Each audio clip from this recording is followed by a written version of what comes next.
아멘. 네, 오늘은 요한복음 29번째로 맹인임을 인정하는 자는 보게 한다라는 말씀 나누겠습니다. 네, 계속해서 생명을 얻게 하는 관점으로 요한복음을 보고 모든 성경을 우리가 생명 얻게 하는 복음으로 볼 수 있는 눈이 열어지면 좋겠습니다. 네, 예수님도 요한복음 5장 39절 40절에 구약 성경은 나를 증거하여 생명을 얻게 하려 함이다라고 말씀하셨어요.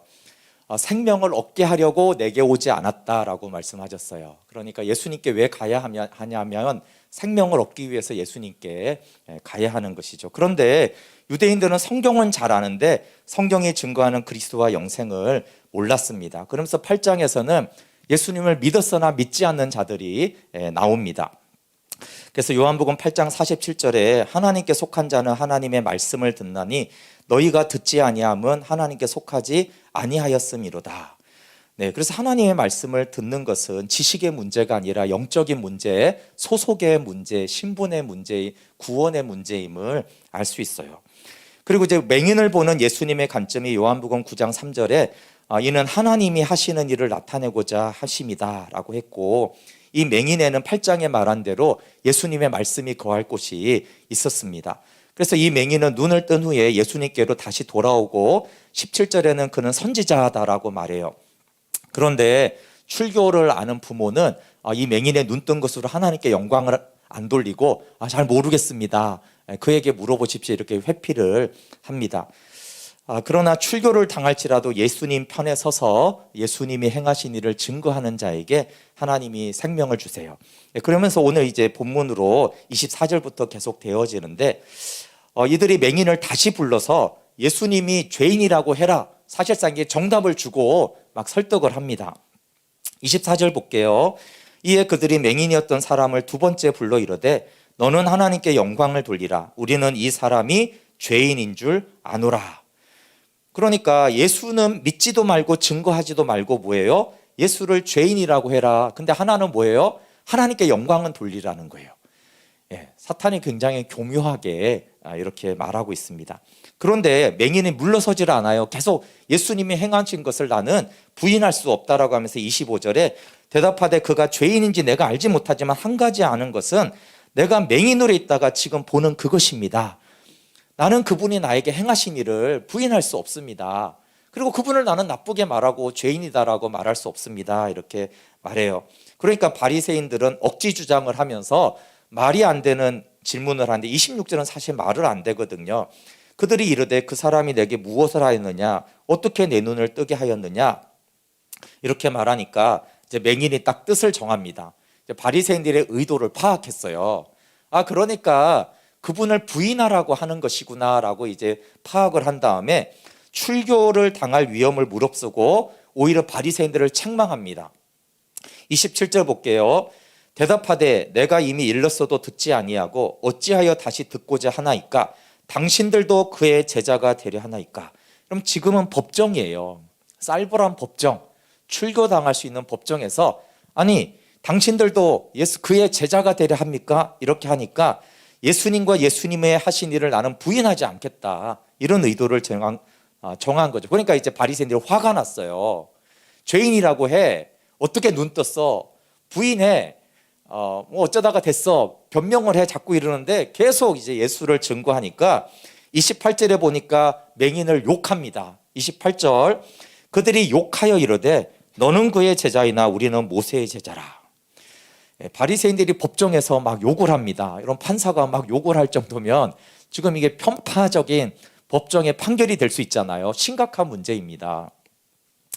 29절에 하나님이 모세에게는 말씀하신 줄을 우리가 알거니와 이 사람은 어디서 왔는지 알지 못하노라. 여러분, 여기서 예수님을 증거하다가 욕을 먹는다, 이것은 마태복음 5장 11절 12절을 금방 생각나게 합니다. 나로 말미암아 너희를 욕하고 박해하고 거짓으로 너희를 거슬러 모든 악한 말을 할 때에 너희에게 복이 있나니 기뻐하고 즐거워하라. 하늘에서 너희의 상이 큼이라. 너희 전에 있던 선지자들도 이같이 박해하였느니라. 나로 말미암아 너희를 욕하고, 지금 예수님 때문에 욕을 먹고 있잖아요, 그렇죠? 욕을 먹고 있어요. 욕을 먹지 않을 수 있었는데, 바리새인들이 하라는 대로 하면 욕을 안 먹을 수 있었는데, 나는 그분이 하신 일을 부인할 수 없는데 왜 자꾸 부인하라고 하느냐. 계속 부인하지 않으니까 욕을 하는 거예요. 근데 지금 욕을 먹고 있는 이 맹인에게 지금 하늘의 상이 지금 이제 영적으로는 부어지고 있는 거예요. 하나님이 얼마나 기뻐하시겠어요. 그러니까 맹인은 이제 출교당할 수 있는 결정적인 증거를 이야기합니다. 우리 30절부터 33절을 볼게요. 아직 예수님을 인격적으로 못 만났어요. 그럼에도 불구하고 이 맹인의 고백이 굉장히 정확합니다. 30절부터 그 사람이 대답하여 이르되 이상하다. 이 사람이 내 눈을 뜨게 하였으되 당신들은 그가 어디서 왔는지 알지 못하는도다. 이 말은 뭐냐면 나는 아는데 왜 당신들은, 성경 박사들인 바리새인들 당신들은 왜 모르느냐. 무지한 소경이니까 그 당시에 어떻게 성경을 읽을 수도 없잖아요. 무슨 옛날에 고대시대 때 그런 맹인이 읽을 수 있는 책도 없고. 근데 맹인인 나는 알겠는데 그분이 어디서 왔는지. 그러면서 31절부터 하는 말이 하나님이 죄인의 말을 듣지 아니하시고 경건하여 그의 뜻대로 행하는 자의 말은 들으시는 줄을 우리가 아나이다. 창세 이후로 맹인으로 난 자의 눈을 뜨게 하였다 함을 듣지 못하였으니 이 사람이 하나님께로부터 오지 아니하였으면 아무 일도 할 수 없으리다. 첫 번째, 창세 이후로 맹인으로 난 자의 눈을 뜨게 하였다함을 듣지 못했다. 이 말이 맹인이 허를 찌르는 말이에요. 구약에 뭐 엘리야, 엘리사도 그렇고 선지자들이 많은 기적을 행하잖아요. 모세도 그렇고. 그런데 구약 전체에서 나면서부터 맹인된 자가 눈을 뜬 표적이 없어요. 왜 그 맹인의 눈 뜬 표적이 없을까요? 왜냐하면 그것은 그리스도가 와서 행할 표적이었기 때문에 그래요. 그러니까 이사야 35장 5절에 그리스도가 올 그때 맹인의 눈이 밝을 것이며 못 듣는 사람이 귀가 열릴 것이며. 그러니까 예수님이 이렇게 맹인의 눈 뜨게 하고 귀 먹은 자를 듣게 하는 거는 이 메시아에 대한 예언에 따라서 표적을 행한 거예요. 그러니까 창세 이후로 그런 적이 없다. 그러니까 구약 성경에는 소경이 눈 뜬 적이 없다. 근데 오직 그리스도가 오면 맹인이 눈을 뜨게 된다라고 했는데 니네들은 그거 알 거 아니냐 이 말이에요. 그러니까 이게 기적, 엄청난 기적일 뿐만 아니라 메시아가 그 일을 행할 것이라 대한 성취가 일어났단 말이에요. 그러니까 뭐라고 말해요? 그분은 하나님의 뜻대로 행하는 자고 하나님이 그분의 기도를 들으시는 자고, 더 중요한 건 33절에 뭐예요? 하나님께로부터 온 자다. 너희들은 어디서 온지 모르냐? 나는 알겠는데 그분은 하나님께로부터 온 자야. 하나님께로 온 자가 아니면 맹인을 눈뜨게 할 수 없어. 창세기로 그런 일이 없었단 말이야. 그리스도가 눈을 뜨게 한다고 했는데, 그러니까 그분은 하나님께로 온 분이 맞다라고 맹인은 지금 정확히 고백을 하고 있어요. 참 놀랍지 않습니까? 이 맹인은 예수님의 기원을 알고 있어요. 기원이 어디예요? 물론 더 정확히 말하면 만물이지만 하나님께로부터 온 분이 기원이 맞거든요. 아버지 품속에 있던 그분이 왔잖아요.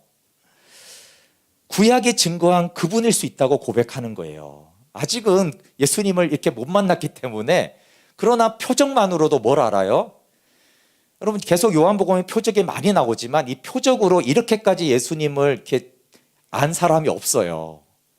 근데 자신의 눈뜬 표적으로 인해서 이 표적을 놀라고 관찰하는 게 아니라 이 표적을 행하신 그분이 어디서 왔는지, 그분이 어떤 분인지, 어떤 일을 행하셨는지 놀랍게 고백을 하고 있잖아요. 그러니까 오히려 더 화가 난 거예요. 욕을 했는데 오히려 하나님께로 왔다라고 더 증거를 해버리잖아요. 그러니까 이제 더 협박하면서 출교를 하는 것이 34절 한번 볼게요. 그들이 대답하여 이르되 내가 온전히 죄 가운데 나서 우리를 가르치느냐고 이에 쫓아내어 보내니라. 죄인 주제에 어딜 가르쳐? 그러면서 쫓아냈어요. 여러분, 여기 단순히 쫓아냈다라는 것이 아니라, 저도 이거를 출교라고 봤는데 제가 주석을 찾아보니까 주석에서도 이걸 출교로 해석을 해요. 그러니까 단순히 여기서 교회 예배당 나가 이게 아니라 유대교 사회에서 출교를 한 거예요.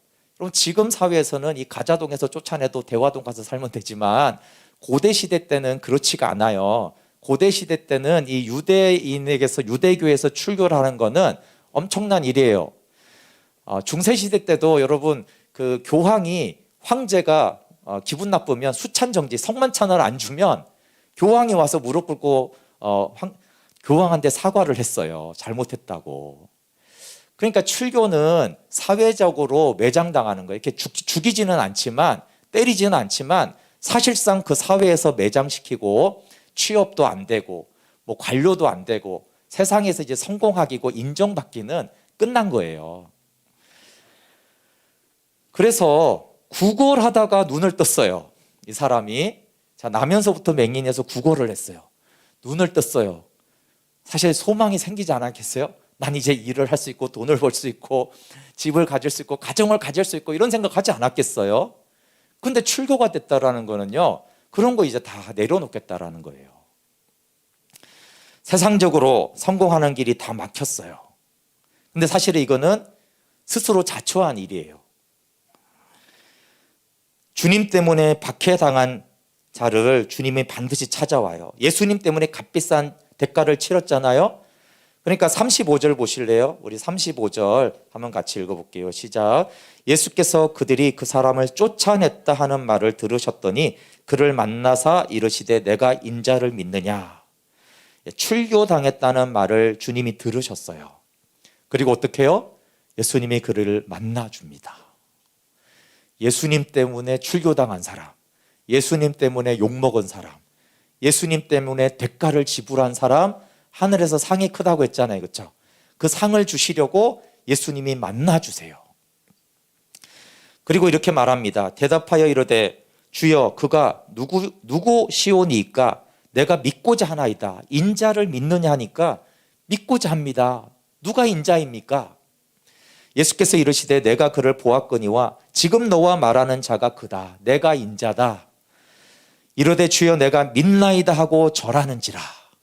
믿나이다만 있어도 되는데요, 이게 절하는 것까지는 경배를 말하잖아요. 복종을 말을 해요. 믿고 복종하고 따르겠습니다. 그런 뜻을 전합니다. 여러분, 출교당했다는 말을 듣자 예수님이 의도적으로 사랑함으로 찾아오세요. 우리가 주님을 만나는, 사실 말씀 묵상보다도, 제가 말씀 묵상 엄청 강조하지만 말씀 묵상보다도 주님이 더 찾아오는 사람이 있어요. 주님 때문에 고난받는 사람, 주님 때문에 욕먹는 사람, 주님 때문에 출교당한 사람.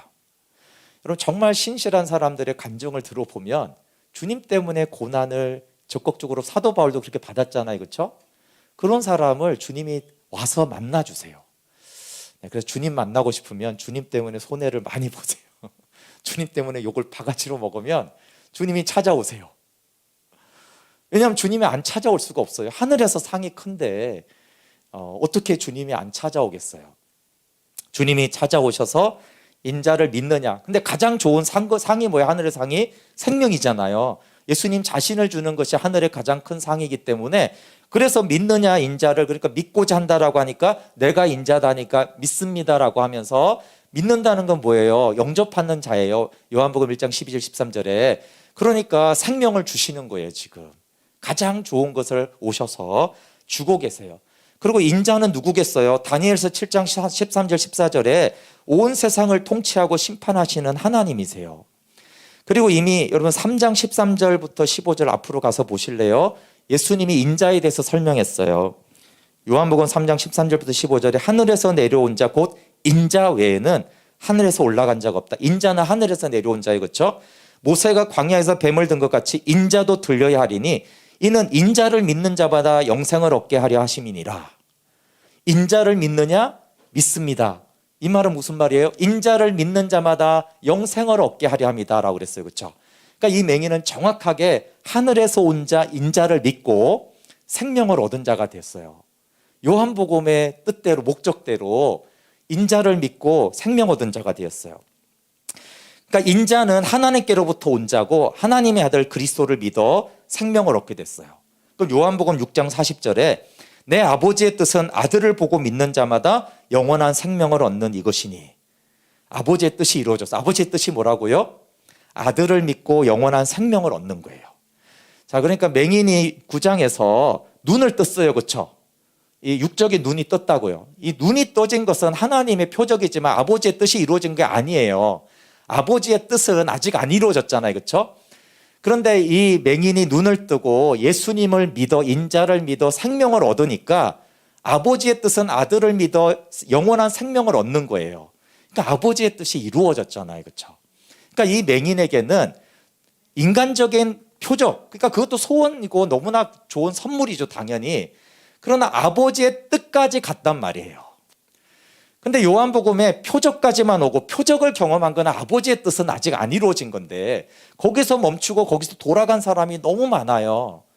특히 오병이어 표적 같은 데 보면. 근데 표적을 통해서 아버지의 뜻, 인자를 믿어 생명 얻는 데까지 나아갔으니까 이 맹인에게는 아버지의 뜻이 온전히 이루어진 거예요. 그러니까 요한이 말하는 것은 이런 신자가 돼야 된다. 아버지의 뜻이 이루어지는 성도, 아버지의 뜻이 이루어지는 그런 교회가 되어야 된다라고 우리에게 말하고 있는 것이에요. 그러니까 예수님이 얼마나 기뻐하세요. 아버지의 뜻이 이루어졌으니까. 예수님이 그 일을 행하러 온 거잖아요. 그러니까 표적 경험으로 시작해서 인자이신 예수님을 믿어 생명을 얻었어요. 그러니까 자, 표적이죠. 맨 처음에 표적은 뭐예요? 육적인 눈을 뜬 것인데 그 다음에 표적을 통해서 복음으로 영적인 눈을 뜨고 생명을 얻어요. 복음, 예수님을 믿어. 복음이지 예수님이잖아요. 복음을 믿어, 예수님을 믿어 생명을 얻습니다. 그리고 생명은 뭐예요? 요한복음이 아버지와 아들을 아는 거잖아요. 그러니까 이제 이 맹인이 어떻게 예수님을 알아가는지를 보면 돼요. 처음에 이제 예수님을 이제 눈 뜨기 전에는 그냥 예수라는 사람이구나 그랬어요. 근데 이제 눈을 뜨고 나서는 예수님을 못 만난 상태, 그는 선지자입니다. 선지자라고 생각했어요. 근데 더 생각해 보니까 이런 표적을 행한 분은 하나님께로부터 온 자다. 이렇게 믿었어요. 그 다음에 예수님 만나서 인자, 하늘에서 온 자, 기원이 하늘에서 온 하나님의 아들 그리스도이신 인자를 믿어 생명을 얻죠. 예수님을 알아가는 과정도 보세요. 점점 선지자로, 하나님께로부터 온 자로, 하늘에서 온 인자로 이렇게 점점 깊이 알잖아요. 영생은 아들을 아는 것인데 이렇게 영생이 점점 깊어지고 있다는 것을 알 수가 있어요. 그러니까 영생을 얻었을 뿐만 아니라 이 맹인은 점점 풍성한 생명으로 예수님을 더 알고 더 알아가는 자가 된 것이에요. 이렇게 또 이 맹인처럼 예수님을 알아가야 한다. 그러니까 우리도 처음에 완전하게 하나님을 다 알지는 못하지만 이렇게 믿고 욕을 먹으면서라도 하나님이 나한테 하신 일을 난 부인할 수 없어. 이렇게 계속 믿음으로 나아가니까 계속 예수님이 계시를 더해주는 거예요. 어떤 믿음이 생명을 얻고 더 풍성하게 되는가에 대해서 대가를 지불하고서라도 은혜를 베푸신 예수님을 부인할 수 없다. 나는 그분을 증언할 수밖에 없다라고 하는 자에게 예수님이 생명을 주십니다. 그럼 눈을 뜨는 두 가지가 있어요. 아담은 떠야 되지 않아야 될 눈이 떠졌잖아요. 창세기 3장 7절에 두 사람이 눈이 밝아져서 자기들의 벗은 몸인 것을 알고 무화과나무 잎으로 치마를 엮어서 몸을 가렸어요. 이걸 이제 육신의 눈이 밝아지면서 영적인 눈이 감긴 거죠. 그리고 보지 않아야 될 게 자꾸 보이는 거예요. 자기의 수치를 보이고 자존감 낮은 게 보이고 상대방 잘못하는 거 원망하고 비난하고 탓하는 게 자꾸 보이기 시작하는 거예요. 이거 원래 안 보여야 되는 건데 죄가 안 보여야 되는 걸 자꾸 보게 하고 진짜 봐야 될 거 뭐예요? 영혼의 눈 먼 거. 진리에 속용되는 거는 보지를 못해요. 근데 예수님을 믿을 때 성령께서 영적인 눈을 열어주시는데 에베소서 1장 17절 18절에 지혜와 계시의 영을 너에게 주사 하나님을 알게 하시고 그게 너희 마음의 눈이 밝아져서 하나님을 알게 하시고 부르심의 소망과 기업의 영광의 풍성함과 부활의 능력을 알게 하시잖아요. 그렇죠? 그러니까 성령이 오시면 마음 눈이 열어지고 우리가 교만하여 죄를 행하면 육신의 눈이 열어진다라고 말하는데 지금 맹인은 이 두 번째 경우에 눈이 열어진 거예요. 그렇죠? 맹인 표적을 행한 이유가 뭘까요? 여러분, 예수님이 행하신 모든 표적은 예수님을 믿어 생명을 얻게 하려는 것이에요. 우리 20장 30절 31절에 예수께서 제자들 앞에서 이 책에 기록되지 아니한 다른 표적도 많이 행하셔서 그 표적을 기록함은 너희로 예수께서 하나님의 아들 그리스도이심을 믿게 하려 함이요 또 너희로 믿고 그 이름을 힘입어 생명을 얻게 하려 함이니라. 그러니까 요 맹인은 요한복음의 기록 목적과 딱 부합하는 사람이에요. 예수님 왜 표적을 행했는 줄 알아? 그 표적을 통해서 예수께서 하나님의 아들 그리스도이심을 믿어서 생명을 얻게 하려고 이 표적을 행했고 내가 지금 그 표적들을 기록하고 있어. 이렇게 말하고 있는 거예요. 그럼 맹인 표적과 그의 믿음을 통해서 생명을 얻게 하는 말씀이 있는데 이제 39절이에요. 39절이 핵심 구절이에요. 9장에서 같이 읽어볼게요. 9장 39절 시작. 예수께서 이르시되 내가 심판하러 이 세상에 왔으니 보지 못하는 자들은 보게 하고 보는 자들은 맹인이 되게 하려 함이라 하시니 네, 이게 생명 얻게 하는 말씀이에요. 자, 심판하러 왔다고 하니까 사실 우리가 의아한데 이 심판이라는 크리마는 구약의 미시파트를 옮긴 거예요. 미시파트 많이 들었죠. 구약의 심판은 그냥 이렇게 멸하는 심판이 아니라 교정하다, 바로 세우기 위해서 집행하는 심판이라고 했잖아요. 그래서 그렇게 미시파트로 읽으면 뜻이 더 이해가 돼요. 예수께서 이르시되 내가 미시파트 하러, 즉 교정하러 왔다. 이 세상에 교정하러 왔다. 그러니까 뭔가 이게 잘못됐다니까 바로 잡으러 왔다라는 거예요. 뭘 교정하러 왔어요? 보지 못하는 자들은 보게 하고 보는 자들은 맹인이 되게 하려고 내가 왔다. 이게 예수님이 온 목적이라는 거예요. 생명 주는 지금 얘기를 하는 거예요.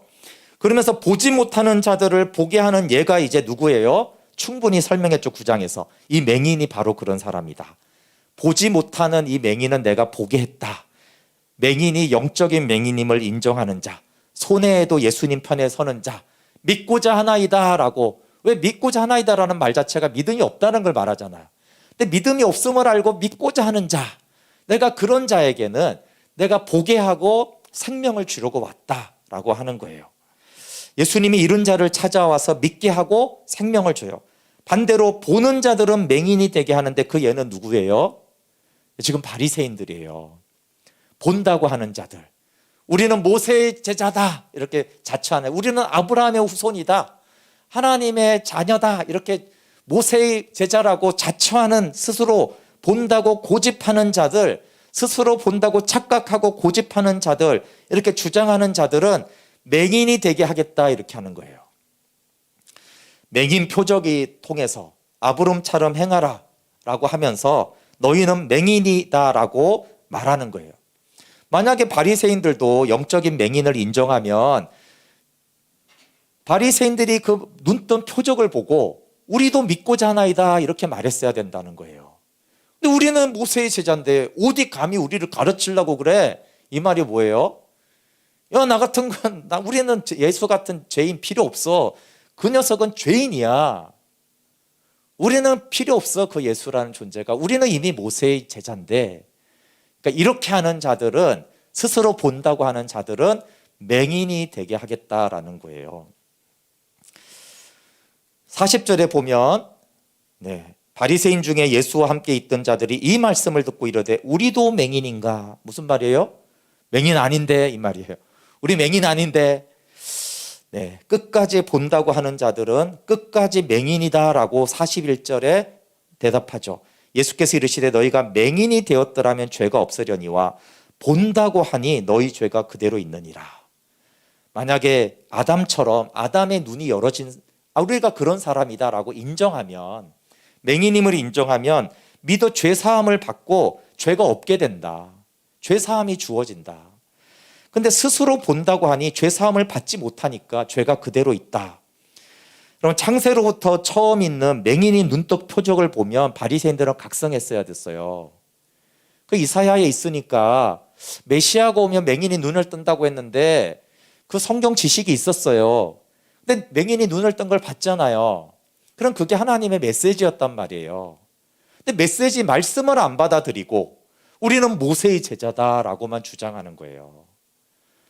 각성할 기회를 예수님이 줬다 이 말이에요. 눈뜬 표적, 구약에서 메시아에 대한 예언을 안 믿어요. 말씀을 안 믿어요. 이게 예수님이 말하는 거예요. 이들은 말만 열면 성경 하는데 정작 이사야에 나오는 메시아에 대한 말씀을 안 믿어요. 눈뜬 걸 눈앞에서 보고도 안 믿어요. 그러니까 이 고집과 주장이 너무 강한 자기 스스로의 확신, 자기 확신이 너무 강해가지고 말씀을 얘기해도 안 듣는 거예요. 근데 여러분, 이게 얼마나 우리한테 많은 줄 알아요? 우리가 딱 고정관념이 박히면 성경을 들이대도 그건 알겠고, 나는 내 생각대로 믿어. 이런 게 얼마나 많아요. 그거를 말하는 거예요. 바리새인들은 맹인을 출교하면서 우리는 영적인 맹인이 아니라고 주장합니다.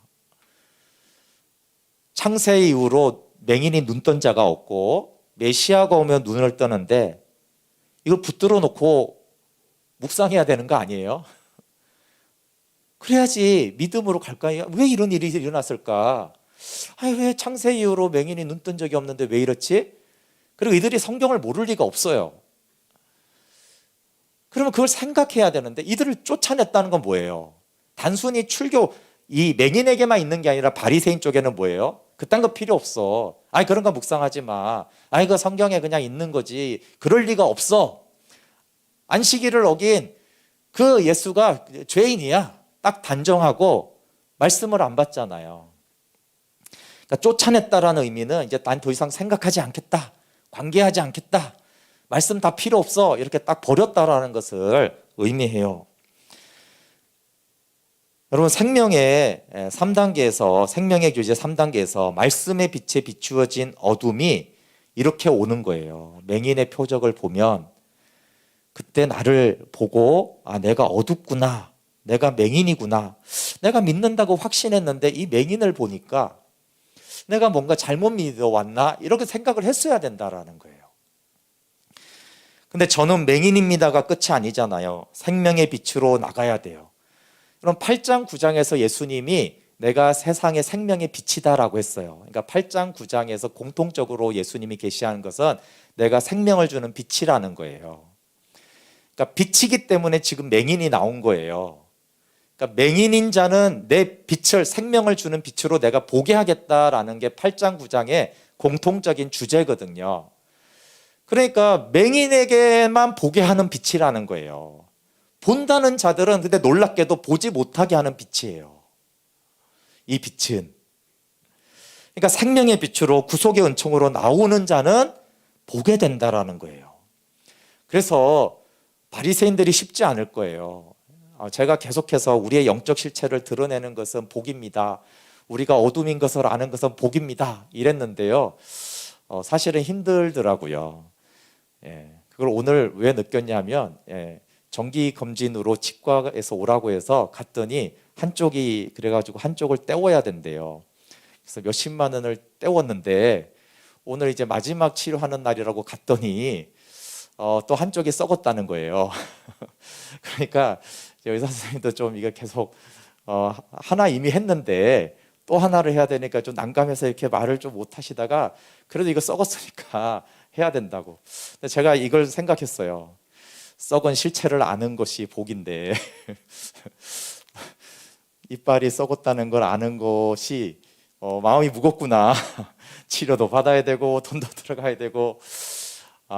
그렇지만 또 생각을 했죠. 어차피 썩은 거를 모르고, 그렇죠? 아니라고 의사 선생님이 말하는데 사실 육안으로 안 보이거든요. 그러니까 이제 뭐 특별한 게 사진을 찍어서 보여주지만 이렇게 제가 아무리 거울로 해도 안 보여. 그러니까 나는 없어. 아니야. 이미 썩었는데 아니라고 주장해서 아닌 척 하는 건 아니잖아요. 그렇죠? 그러니까 사실은 이렇게 실체를 아는 게, 뭔가 안 좋아졌다라는 것을 아는, 직면하는 것은 솔직히 힘들구나.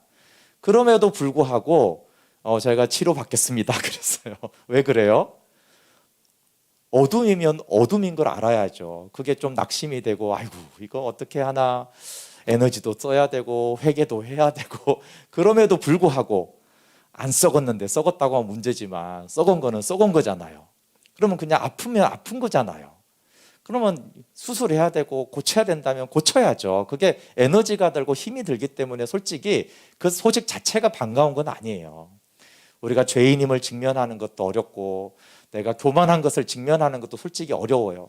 그러나 교만하다는 걸 솔직히 받아들여도 알겠습니다. 교만하니까 제가 낮아지겠습니다. 그렇게 해야 되는 거잖아요. 그렇죠? 그게 돈이 들어가고 대가를 지불하고 귀찮을지라도. 그렇지만 제가 바로 복이 되지는 않는구나. 순간 낙심이 됐다가 그래, 이왕 그래 병원 간 건 잘한 거지, 안 갔으면 내가 알지도 못하니까 그렇게 진단해줘서, 그러니까 제 말은 예수님이 이렇게 딱 진단해줬을 때 바리새인들이 힘들었을 것 같아요. 그러나 힘들어도 의사이신 예수님이 너 죄인이야, 너 병들었어, 그게 사실이면 사실을 알려주는 게 들어야 되잖아요, 그렇죠? 그리고 고침 받아야 되잖아요, 그렇죠? 왜냐하면 그분이 넌 병들었어 그러고 끝내는 게 아니라 병든 자를 고쳐주겠다는데, 맹인은 눈뜨게 해주겠다는데, 썩은이는 치료해주겠다는데, 그러니까 어렵지만 주님 맞습니다. 내가 죄인이고 비참하고 못 보는 자입니다. 이 사실 자체는 전혀 기쁜 소식이 아닙니다. 그러나 은혜를 베푸시는 그 구속의 은혜와 십자가가 있기 때문에 하나님, 이 비참함이 복이 됩니다라고 해야 됩니다. 네, 그렇지만 오늘 느꼈어요. 순간적으로 낙심되는 건 어쩔 수 없구나. 또 돈이 들어가고 또 몇 번을 와야 되니, 또 이거 막 이렇게 하고 이렇게 주여. 그러니까 제가 근데 약간 회개했어요. 내가 맨날 영적 실체를 아는 건 복입니다. 그래 막 그랬는데 바로 복이 되진 않군요, 주님. 조금 힘든 건 사실이네요, 우리가. 우리는 그냥 다 좋다, 이빨이 너무 깨끗하다, 건강하다, 영적으로 네가 잘됐다, 넌 훌륭하다, 믿음 좋다, 이런 말 듣기를 좋아하는 것은 사실이구나. 그렇지만 그걸 받아들여야 되고, 그렇지 수용하고 대가를 지불해서 개선하고 치료하는 것이, 그래서 맹인이라고 하고 보는 자가 결국은 복이 있는 것은 사실입니다. 그리고 요한의 메시지는 당신은 눈뜬 맹인인가 본다고 하는 바리새인인가 하는 거예요. 바리새인들은 그곳의 지도자들이었어요, 그렇죠? 지도자들이었고 성경을 잘 알았어요. 로마서 9장 4절에 바울이 이렇게 말해요. 그들은 이스라엘 사람이라 그들에게는 양자됨과 영광과 언약들과 율법을 세우신 것과 예배와 약속들이 있고 조상들도 그들의 것이요 육신으로 하면 그리스도가 그들에게서 나셨으니 그는 만물 위에 계셔서 세세의 찬양을 받으실 하나님이시니라. 아멘. 이 말은 뭐예요? 우리 동족이 믿을 만한 모든 조건을 다 가졌다는 거예요. 예수님을 믿을 만한 생명 얻을 모든 조건을 가졌는데 영적인 교만 때문에 영적으로 맹인이다라고 말하는 거예요. 그래서 너무 안타까워하잖아요. 그러면 이게 굉장히 위험한 거예요. 우리가 믿을 만한 모든 조건을 다 가졌는데도 안 믿는 사건. 그리고 바울 자신이 바리새인 중에 바리새인이었잖아요. 모든 조건이 있었는데 자기도 안 믿었잖아요. 근데 우리가 알듯이 바울이 믿는 그 사건에서 다메섹에서 눈이 멀고, 그렇죠? 소경이 되게 한 다음에 비늘이 벗겨진 다음에 보고 믿잖아요, 그렇죠? 이게 지금 맹인이 눈 뜨는 거하고 사도 바울의 본다고 하는 자가 못 보게 되고 못 보는 자에게 비늘이 벗겨지면서 보게 되어지면서 영안이 열어지는 것에 대해서 똑같은 메시지가 있는 거예요. 본다고 했던 이전에 바울은 못 봤어요. 근데 주님이 못 보게 했다는 것은 사실 이게 육신의 걸 말하는 건 아니잖아요, 그렇죠? 바울이 그 기간 동안 뭔 생각했어요? 내가 영적으로 소경이었구나, 이거예요. 내가 가말리엘 후손이었고 자랑할 거 엄청 많았잖아요. 내가 성경 다 알고 외워. 그런데 그때 소경으로 만들어 놓고 이 육신의 소경을 말하는 게 바울이 내가 영적인 맹인이었구나, 내가 성경을 알지 못했구나, 내가 하나님을 알지 못하는 자였구나라는 이 철저한 겸손과 맹인됨에 대한 것이 있으니까 맹인된 자들은 내가 보게 하겠다라는 말씀대로 비늘이 벗겨지면서 보게 된 거예요. 이게 이제 우리한테도 굉장히 교훈이 되잖아요, 그렇죠? 그 3일 동안에 사도 바울한테 있었던 그 못 본다라는, 영적으로 내가 무지했다라는, 안다고 착각했다라는 그 모든 기존의 바리새인적인 그 주장했던 것들이 다 무너지고, 모래에 지은 집이 다 무너지고 다 파산이 되고 나니까 하나님이 다시 집을 지어준 것이 이제 다시 눈을 뜨게 한 것이잖아요. 이 맹인은 예수 믿은 것 때문에 손해보고 출교를 당해도 끝까지 예수님 편에 섰어요. 여러분, 주일에 제가 마가복음 4장 말씀을 했는데, 여기 돌밭은 말씀을 들을 때 기쁨으로 받지만 뿌리가 없어 말씀으로 인한 환난과 박해가 일어날 때 넘어진다고 했어요. 근데 이 맹인을 보세요. 말씀으로 인해서 환난과 박해가 왔잖아요. 출교 앞에서 넘어지나요? 안 넘어지죠. 예수님 때문에 박해와 환난이 왔는데 안 넘어져요. 그리고 가시떨기에 뿌려진 자는 말씀을 듣되 세상의 염려와 재물의 유혹과 욕심, 출교는 세상의 염려와 재물에 이제 문제가 생긴 거예요. 돈 버는데, 성공하는데. 근데 가시떨기 시험이 왔는데 말씀을 안 버리잖아요, 예수님을. 그래서 이 맹인은 돌밭과 가시떨기 밭이 아니에요. 걱정과 염려, 출교당했으니 어떻게 먹고 살아야 될지 당연히 걱정이 되고 있는데 그런 염려, 박해로 불구하고 끝까지 나는 예수님을 믿겠습니다. 좋은 땅이에요, 좋은 땅. 그러니까 이런 자가 돌밭과 가시떨기가 아니라 좋은 땅인 자가 생명을 얻고 더 풍성하게 얻게 된다. 이런 믿음으로 나아와라.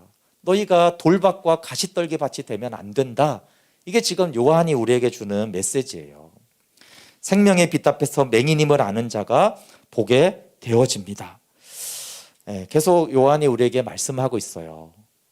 하나님이 우리 가운데 행하신 그 일이 있다면 우리도 돌짝밭, 가시밭, 떨기밭 되면 안 된다. 손해보고 예수님 때문에 때로는 오히려 걱정하는 일이 생길 수도 있고 손해가 날 수도 있지만 여전히 예수님을 증거하면 예수님이 반드시 찾아오셔서 하늘에 속한 그 모든 생명과 하늘의 상급들을 주신다. 기뻐하고 즐거워하라. 이렇게 요한이 우리에게 도전하고 있습니다.